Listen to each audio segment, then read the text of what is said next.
Why did the most powerful country on earth decide to topple a clapped-out dictator in one of the most unpopular wars of modern times? In March 2003, American tanks rolled across the Kuwaiti border, British troops tagged along for the ride, and within 3 weeks Baghdad had fallen. Saddam Hussein was on the run, statues were being pulled down with great enthusiasm, and President George W. Bush stood on an aircraft carrier underneath a banner that very confidently declared, "Mission accomplished." Spoiler alert, the mission was not accomplished. In fact, it was only just getting started. And it would cost hundreds of thousands of lives, trillions of dollars, and leave an entire region in chaos for decades. So, what on earth possessed the United States to invade Iraq in 2003? Well, to understand that, we need to wind the clock back a bit. Quite a bit, actually. Meet Saddam Hussein, former waiter, professional tough guy, and by 1979 the undisputed boss of Iraq. He'd spent the 1980s fighting a brutal war against Iran, with quiet cheering and quite a lot of money from the United States, because Iran was the bigger enemy back then. Then in 1990, Saddam got ideas above his station and invaded Kuwait, thinking he could grab its oil fields and no one would notice. Everyone noticed. The Gulf War of 1991 saw a massive US-led coalition kick him out in about 5 minutes flat. But, and this is important, they stopped at the border. Saddam stayed in power, bloodied but breathing. Fast forward to 2001.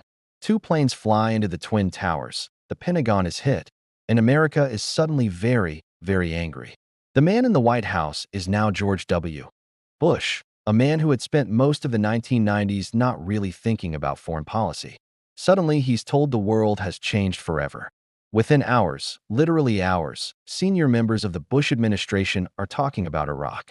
Not Afghanistan, where the actual attackers came from. Iraq. Why? Well, a few reasons, some sensible, most less so. First, Saddam was still there. Still gassing Kurds from time to time. Still firing the odd missile at American planes patrolling the no-fly zones. He was unfinished business. Second, the neoconservatives, think Dick Cheney, Donald Rumsfeld, Paul Wolfowitz, had been dreaming about regime change in Iraq since the late 1990s. They genuinely believed that toppling Saddam would trigger a democratic domino effect across the Middle East. Yes, really. Third, and this is the big one everyone remembers, weapons of mass destruction. After September 11th, the American public was terrified of another attack. The idea that Saddam might have nuclear, biological, or chemical weapons, and might give them to terrorists, was political dynamite. The fact that UN weapons inspectors hadn't found anything significant since the mid-90s? Details, apparently. Enter Colin Powell, the one adult in the room, who in February 2003 went to the United Nations with a PowerPoint presentation that has aged about as well as milk. He showed blurry satellite photos of mobile biological weapons labs, played a tape of Iraqis supposedly talking about hiding things from inspectors, and held up a little vial of white powder to represent anthrax. The world's most respected general told everyone Iraq was a ticking time bomb. Turns out the intel was rubbish. But at the time, it worked. Back home, the media lapped it up. The New York Times ran stories about aluminium tubes that were definitely for nuclear centrifuges. They weren't. Pundits talked about mushroom clouds. Dissenting voices were called unpatriotic. And then there was the link to Al-Qaeda. The administration kept hinting, never quite saying it outright, that Saddam was somehow involved in 9/11. He wasn't. But polls showed a huge number of Americans believed he was. So by early 2003, public support for war was sky high. Congress passed the Iraq authorization with big bipartisan majorities. Even Hillary Clinton voted yes. Tony Blair in Britain went all in too, producing a now infamous, dodgy dossier claiming Iraq could launch WMDs in 45 minutes. Britain still argues about that one. On the 19th of March, 2003, the bombing started. American generals promised shock and awe. Baghdad lit up like a fireworks show. Iraqi forces basically melted away. By April, U.S. troops were posing for selfies with toppled Saddam statues. President Bush flew onto the USS Abraham Lincoln in a fighter jet, because why not, and gave a speech declaring major combat operations over. The banner behind him said, "Mission accomplished." Someone later claimed it referred to the ship's mission, not the war. Sure, but then things got a bit awkward. No weapons of mass destruction were found. Not a single one. The mobile labs turned out to be for weather balloons. The aluminium tubes were for rockets. The Niger uranium story? Forged documents. Oops. And Saddam? Captured in December 2003 hiding in a hole, looking like a confused granddad who'd lost his comb. With no WMDs and no Al-Qaeda link, the official reason for war evaporated overnight.